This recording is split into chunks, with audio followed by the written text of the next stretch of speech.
Hello guys, it's Robert Dream Realist back again with another lateral chess game. This time it was actually really an interesting game and I will show you.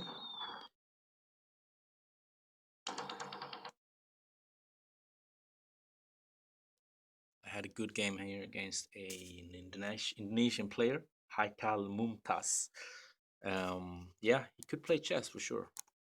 So yeah, his up is a little bit strange, but after that, that's not a problem. I also play that sometimes. It's kind of okay actually.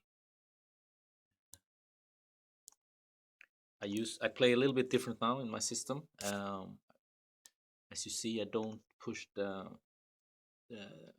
D pawn first in the second or third move, so I push it when I need to push it. And he tries to claim center as good as he can, even if he plays a little bit cautious. He tries to claim center from a different angle, and that's another strategy to claim the center, of course, but through the bishops and edge pawns.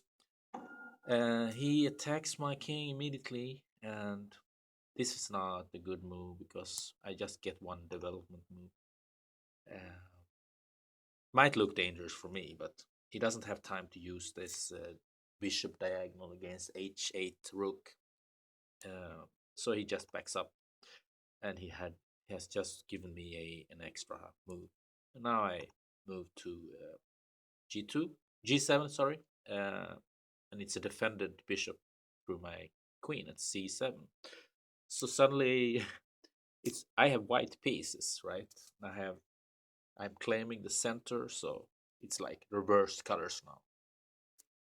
So if you want to have white pieces, you should probably play like you have white pieces, and could be an issue.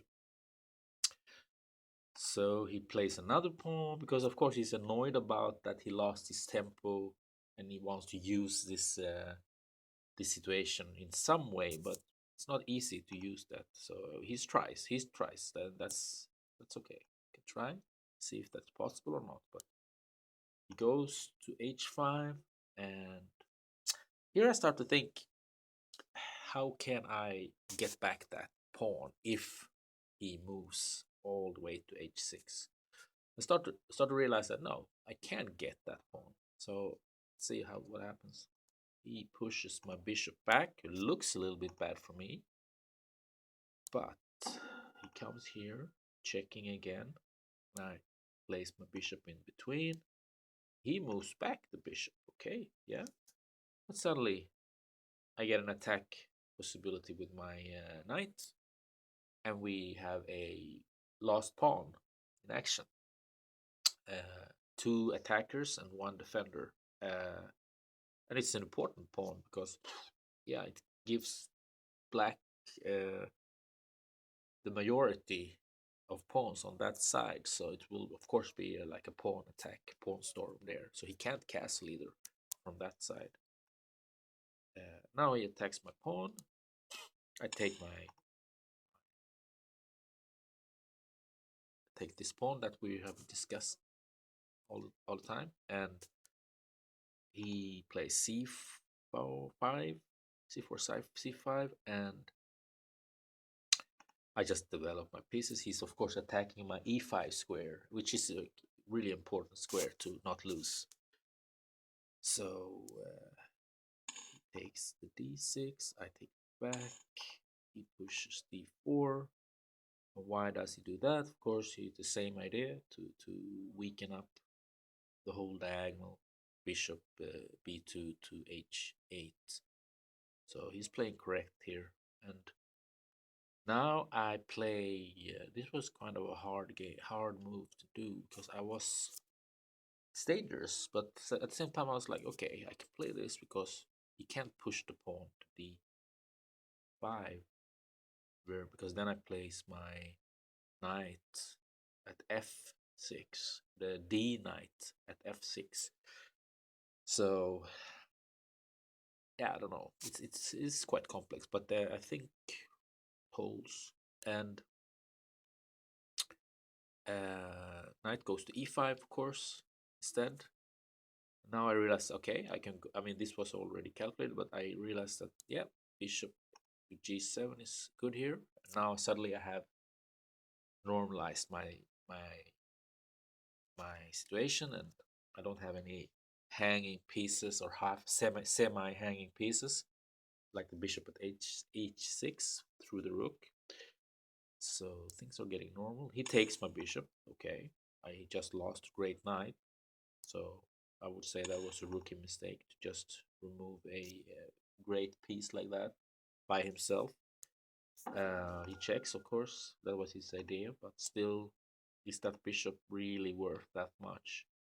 So the question is, was it worth that knight? No, I don't.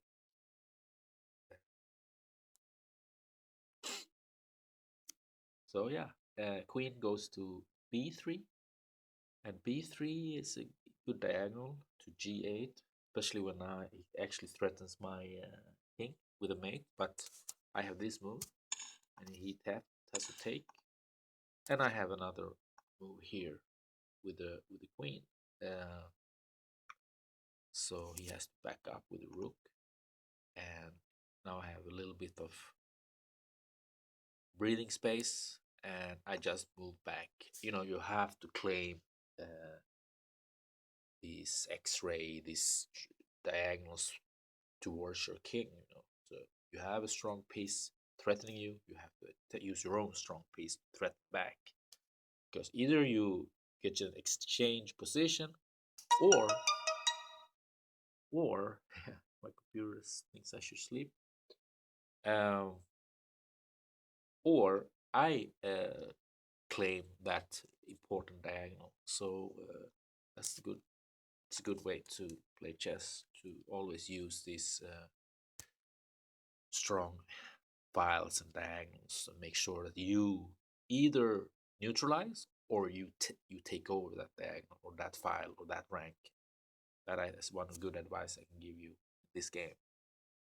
Try to take over the rank, file, or diagonal as soon as possible, and at all costs.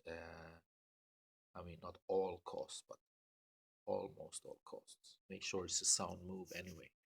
Okay, so now I push h5.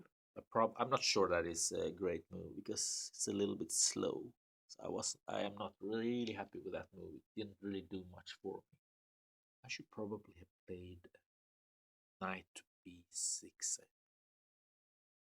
because if you look at it here, what does that move do? Well, it gives me a chance to move away with my rook, but it's not a good move. It's a slow move, so I was not happy with it. I should probably have played this one, or I don't know, maybe. But the problem is the rook. Rook is my plan was to play h5 and then the rook to h6, and oh, maybe that is the best way to actually play. So we'll see. Yeah, it's maybe. Yeah, okay. Yeah, maybe it was the best move anyway. Because I could have played rook to h6 here instead of rook to c8. But I think rook c8 was good. So now he plays queen to a5 4, and here I make it.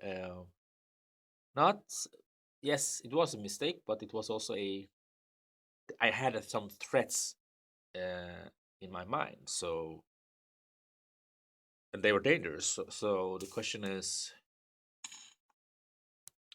so what's happened is this, and of course that bishop is really hard to lose, while this knight at b6 is not that hard to lose. But so he defends it, and now I have another chance to threaten the bishop at b2. But as you also notice, the white king is pretty still pretty safe. I thought it was actually easier to get access to it, so I made a little bit of a miscalculation here. I didn't look far as ahead I should have looked here, because I found that I came into a really dangerous situation here. He checks, I move away, and then he takes that pawn, which probably wasn't wise either because he opens up a file for me here. But at the same time, he's controlling the game a little bit. But then he makes an amazing move here. I thought it was a good move really because it's kind of saves up everything, and still it is dangerous. So here I was a little bit because I wanted to threaten the rook at c2 and then be able to access f2. But as you see, that knight is a hero. It really acts as a hero the whole game. And uh, here I did, yeah, I did that, which was not.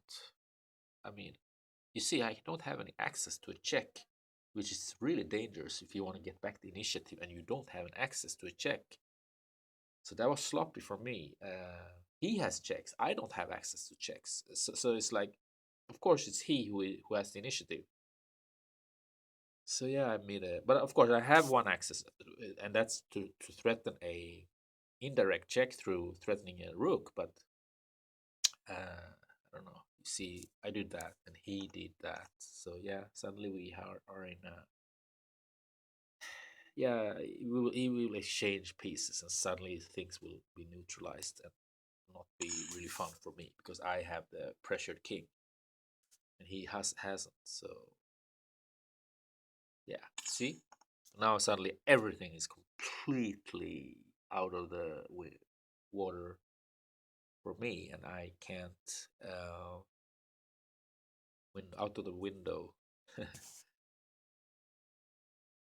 um, he pushes a g4. I mean I did, and he forks. Tries to, yeah. So this is a little.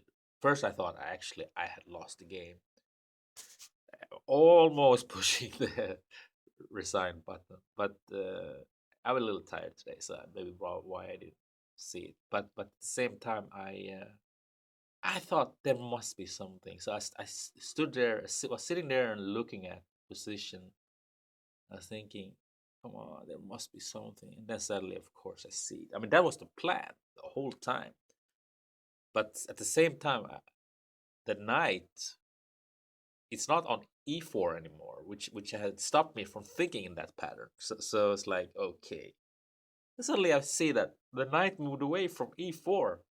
It's not protecting f2 anymore. So I was like, I just 30 seconds on the clock, and I was like going down like to 15 seconds or something, and suddenly I see it, and I was like, oh my god, I have a check. So I, bam. And of course, he thought he had won too. I mean, he didn't see it either. So it's like shock for him and shock for me. Positive shock for me. And then I check. He moves away. Now the question is, how can I use this the best way? That's not easy because you look at my position. It's not fun. But I decided that this move was a good move because if he changes stuff here, then I have like an end game that I mean it's not completely sure that I win the end game, but it looks quite sure that I can get a draw for sure and most likely win. But I would have wished that I could find a much stronger move here, but I did not really. We can look at it. He goes here, right? And problem is I can't move the rook, so so yeah, so it was not. So I had to do this. Most likely the only move I could do as far as I can see. Yeah. And then takes now I have a chance to check here. Proper way. He goes here. He didn't take his chance to get out of the. That was weird. So I think he was shocked. He didn't really think here. Then I have, of course, I can just take the knight. So even if he did the correct move, I can go here. I can still take the knight. So yeah, it's not really important. But still, he did that. And actually, that means I could have done this. No, I couldn't. Sorry. Uh, So anyway, he did that, and boom, and suddenly the game is over. He did that. I check G2. That's double. He could have gone here, but that's not gonna help him. Either I just exchange everything. I have a lot of pieces, so or maybe some beautiful here. Maybe no, that was not really interesting. Could have checked here. No, that's would have he would have died here. Anyway, so that was the game. So it ended. It didn't end like that. It ended like check here. Yeah, took boom. That was a little yeah. I don't know. I think he really hated to lose this game, so that's why he kept on playing. I mean, like, why do you keep on playing? It's like I'm not gonna give up. I should have won this game. So instead, I will accept torture. So this is how chess players' mind works. It's like terrible. You should have won it, and then you accept torture. You know, it's like yeah, that's horrible. But that's what happened. And I was like, why don't you give up, dude? But at the same time, I also wanted to find a beautiful checkmate, but he found some holes all the time. It's okay. So finally, I managed to find a little annoying move for him just to give him a point that you should give up now. But he kept on playing, and then I did that, and then he did that, and I could have taken the queen. Then everything was over, but I still didn't want to win in that way. So I checked here, he went here, and I mate. Yeah, I mean, I felt that I have lost this game, so it was, of course, like a really huge surprise to be able to win it like this. It was a shock for him too. So that's how it goes when you are sloppy in your calculations, my chess friends. So make sure you attack with care, carefulness, and accuracy, and don't give your opponent any chance for counter attacks or even checks or something like that. Have a great night. See you next time for another lateral chess movie video. Cheers.